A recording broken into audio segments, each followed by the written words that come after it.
अभी तक जो हमने आपको बताया कोऑर्डिनेट ज्योमेट्री के बारे में उसको आपने देखा और समझा, ठीक है। लेकिन जो आगे मैं आपको बताने वाला हूँ वो बिल्कुल अलग है आपका, है ना। और मैं कुछ अलग तरीके से आपको जो है इसको समझाना चाहूँगा और आपके दिमाग को थोड़ा-सा ओपन करना चाहूँगा कि आप भी थोड़ा सोचें कि हम भी खुद से ऐसा काम कर सकते हैं कि नहीं कर सकते हैं। थोड़ा-सा बच्चों ये ध्यान दीजिए आप कि इससे पहले आपने क्लास 9th में जब थे तो आपको एरिया ऑफ ट्रायंगल निकालना होता था, तो आप क्या करते थे? तो सबसे पहले आपके पास इस तरह से एक ट्रायंगल हुआ करता था, जिसको आप राइट ट्रायंगल कहा करते थे, राइट एंगल ट्रायंगल। तो ये बेस होता था और ये इसकी हाइट होती थी और इसका एरिया निकालना होता था, तो आप कहते थे 1/2 बेस इंटू हाइट। आप फार्मूला लगाते थे और इजीली फाइंड आउट कर लेते थे। ठीक है बच्चों? ताकि आप इसमें आपको बेस मालूम होता था और हाइट मालूम होता था। ठीक है? लेकिन चूंकि हम लोग पढ़ रहे हैं कोऑर्डिनेट ज्योमेट्री, तो कोऑर्डिनेट ज्योमेट्री में क्या होगा, हमारे पास क्या होगा कि ट्रायंगल्स तो होंगे हमारे पास, ठीक है, लेकिन उसके वर्टिसेस होंगे, जैसे x1y1, x2y2 और x3y3, ये चीजें होंगे, है ना। और एक चीज और आप क्लास 9 में पढ़े हैं, हीरोज फार्मूला।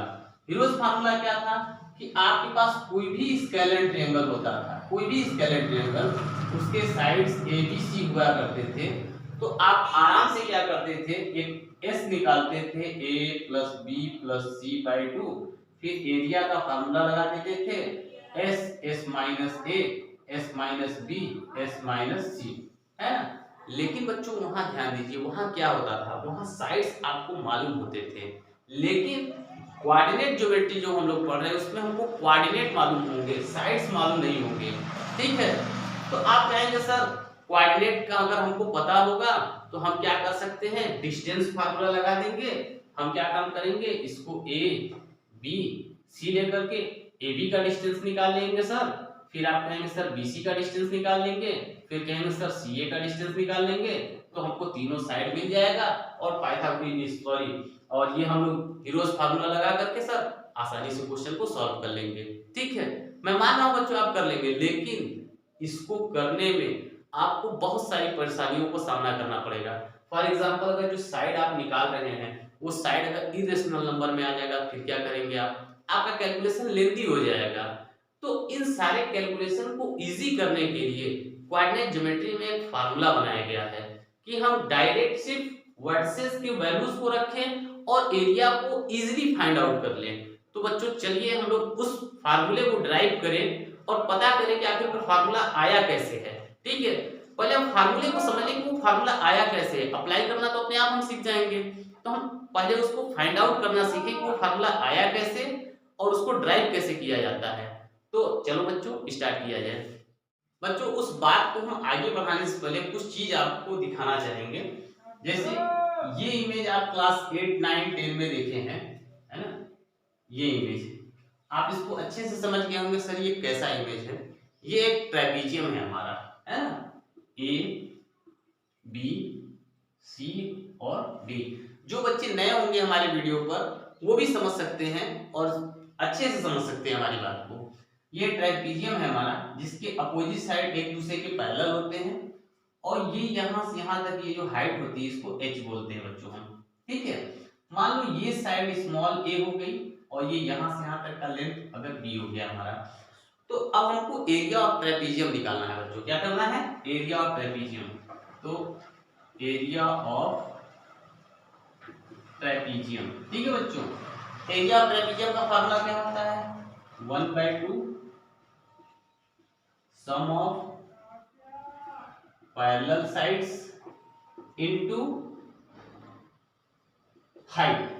तो सम ऑफ पैरेलल साइड बच्चों इसमें क्या है, ए और बी इसके पैरेलल साइड है, यानी ए प्लस बी इंटू ये इसकी क्या हो गई, हाइट हो गई। तो ये एरिया का फार्मूला हमको आसानी से फाइंड आउट हो गया। हमने इसको इसलिए बताया, अभी आप समझ जाएंगे कि हमने इसको क्यों बताया। हमको क्वेश्चन को बताने से पहले कुछ ऐसी जानकारी हम आपको दे दें उस फार्मूले को डिराइव करने से पहले, ताकि जब मैं उसको बताऊं और लिखूं तो आपको ये दिमाग में ना आए कि ये कहां से आ गया। जो बच्चे नहीं पढ़े हैं, जो पढ़े हैं वो तो समझ जाएंगे कि ये कहां से आ गया। जो लेकिन फर्स्ट टाइम वीडियो को देख रहे हैं या फर्स्ट टाइम इस चैप्टर को पढ़ना चाह रहे हैं, तो उनके लिए ये चीज आसानी से समझ में आ जाएगी। ठीक है बच्चों, तो इसको अच्छे से देख लीजिए और समझ लीजिए। तो इसको मैं फिर इरेज करके बता रहा हूँ, ठीक है। देख सकते हैं बच्चों हम लोग कि ये हमारे पास एक इमेज आपको मैं दिखा रहा हूँ। इस इमेज में क्या है, पॉइंट ए, बी और ये सी। ए का कोऑर्डिनेट है x1 y1, बी का कोऑर्डिनेट है x2 y2 और सी का कोऑर्डिनेट है x3 y3। अच्छे से दिख रहा है आपको। अब हमने इस बी से परपेंडिकुलर ड्रॉ किया पॉइंट क्यू पर, ए से परपेंडिकुलर ड्रॉ किया पॉइंट पी और सी से परपेंडिकुलर ड्रॉ किया पॉइंट आर, ठीक है।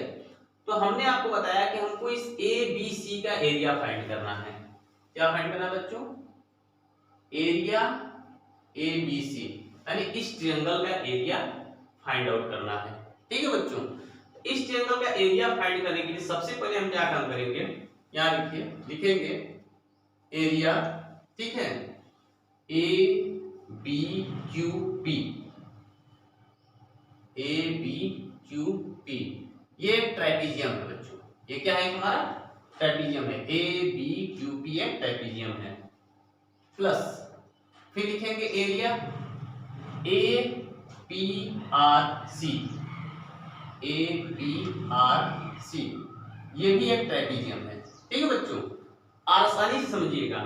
अब देखो ये पूरे एरिया में से ये ट्राइपीजियम है बी क्यू आर सी, ये नीचे वाला देखो ऐसे अगर मैं बंद करूं, अगर इतना माइनस कर दूं तो ऊपर में बचेगा ए बी सी। तो यही मैं करूंगा बच्चे यहाँ पर minus area B Q R C, ये एक ट्राइपीजियम है बच्चों, ठीक है। तो एरिया ऑफ ट्राइपीजियम का हमने अभी आपको फार्मूला बताया कि सम ऑफ पैरेलल साइड, ठीक है। तो इस वाले में पैरेलल साइड क्या है, बी क्यू और ए पी। तो B Q plus A P into height, height यहां से यहां तक पी क्यू हो जाएगी, पी क्यू प्लस, अब इस वाले में बात करेंगे तो पैरेलल साइड ए पी होगा और सी आर होगा। तो A P plus C R और हाइट यहां से यहां तक पी आर होगी और ये होगी हाइट पी आर माइनस 1/2। अब इसमें क्या होगा, ये बी क्यू होगा और ये सी आर होगा, B Q plus C R into height होगी क्यू से लेके आर तक, क्यू आर, ठीक है बच्चों। यहां तक बात अच्छे से समझ चुके होंगे। अब वैल्यू को हम लोग पुट करते हैं 1/2, ठीक है, बी क्यू। अब ये बी क्यू यहां से यहां तक की हाइट की बात करेंगे हम लोग बच्चों। बी क्यू ये यहां से यहां ए पी, ये वाई एक्सिस है हमारा, तो वाई एक्सिस पे ये क्या होगा हमारा y1। तो यहाँ बी क्यू की जगह हमारा हो जाएगा y2 प्लस y1। अब समझना बेटा ये पी क्यू के बारे में, ये है पी क्यू। तो देखो इस P का जो कोऑर्डिनेट यहाँ x1 है, यानी यहाँ से यहाँ तक का डिस्टेंस कितना है x1 और यहाँ से यहाँ तक का डिस्टेंस है x2। तो इस डिस्टेंस को निकालेंगे तो ये x1 माइनस x2 हो जाएगा बच्चों। तो यहाँ PQ की जगह पर हम लोग यूज करेंगे x1 माइनस x2 प्लस, ठीक है, हाफ। अब हम बात करेंगे फिर AP की, किसकी बात करेंगे, AP। तो A से लेके P तक क्या है हमारा y1 है हमारा, प्लस सी आर हमारा क्या है y3, ये हो गया बच्चों y3 इंटू पी आर, ये पी आर हमारा है बच्चों।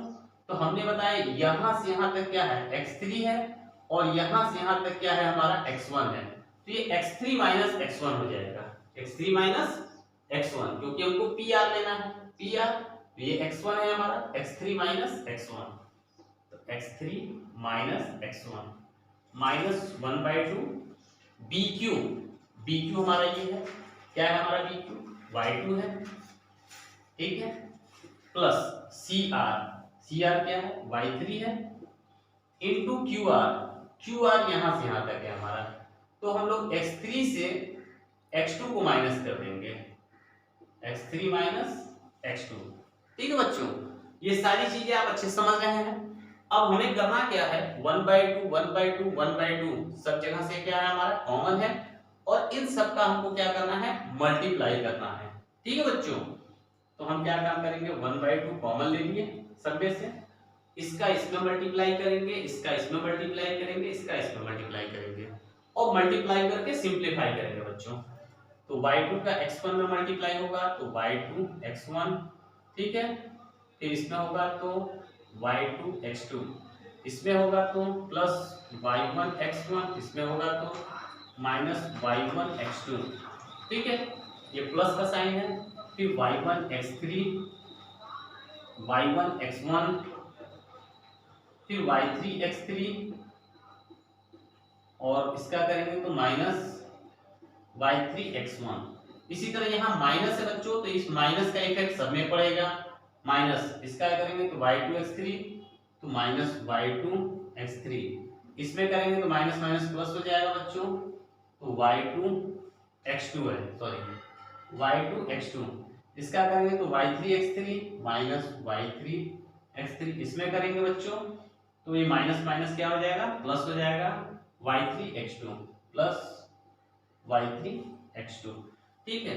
अब देखेंगे इसमें कोई कैंसिल आउट होने वाला है हमारा, देखो y1 x1 कैंसिल आउट हो गया हमारा, ठीक है। और कोई कैंसिल आउट होने वाला है y1 x3 कहीं पर है हमारा, इसमें नहीं कैंसिल हो रहा है हमारा, y3 x3 है। y1 x2 कहीं नहीं कैंसिल हो रहा है हमारा, y2 x2 है कहीं पर, दोनों प्लस में है, ये हमारे माइनस में है, तो y2 और ये x2 ये कैंसिल आउट हो गए। y2 x1, तो y2 x1 तो कहीं दिख नहीं रहे हैं हमारे, y3 x3 है, इधर भी y3 x3 है, ये y3 x3 ये कैंसिल आउट हो गए हमारे, ठीक है। अब जो बच गए उनको नोट कर लिया जाए। ये क्या है हमारा, y2 x1 minus y1 x2 plus y1 x3 minus y3 x1 y2 x3 plus y3 x2, है ना। 1 2 3 4 5 6 7 8 9 10 11 12 से 2 6 कैंसिल, 1 2 3 4 5 6 हमारे बच गए। अब इनमें से हम बच्चों देखेंगे क्या हमारा कॉमन आउट है ना। तो कॉमन आउट को एक साथ करेंगे, देखो इसमें x1 है और यहाँ भी x1 है, देख रहे हो बच्चों, ये वाला x1 है और यहाँ भी x1 है। तो हम आसानी से क्या काम करेंगे, यहाँ का x1 कॉमन आउट ले लेंगे, तो यहाँ बचेगा y2 माइनस y3, ठीक है, प्लस x2 देखो कहीं पर कॉमन आउट है हमारा, ठीक है। देखो यहाँ भी x2 है और यहाँ भी x2 है, तो ये प्लस वाले x2 को हम अगर कॉमन लें तो प्लस वाला y3 पहले होगा, माइनस y1 बाद में होगा, प्लस x3, ये देखो ये भी x3 है यहाँ पर और यहाँ भी x3 है, कॉमन ले लिया x3, तो y1 माइनस y2। अब देखो बच्चों ये आपका एक फार्मूला बन गया, ये क्या बन गया, एक फार्मूला बन गया, ठीक है। तो देखो कितना आसानी से हम लोग इजीली एक फार्मूले को फाइंड आउट कर लिए। फार्मूला क्या बना हमारा, half x1 y2 minus y3 plus x2 y3 minus y1 plus x3 y1 minus y2।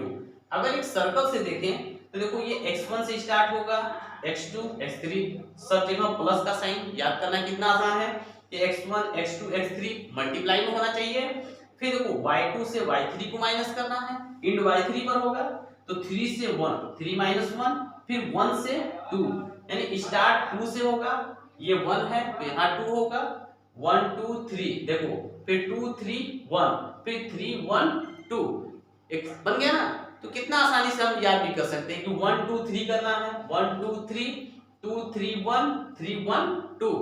तो इजीली ये हमारा एक फार्मूला ड्राइव कर दिया हमने आपको।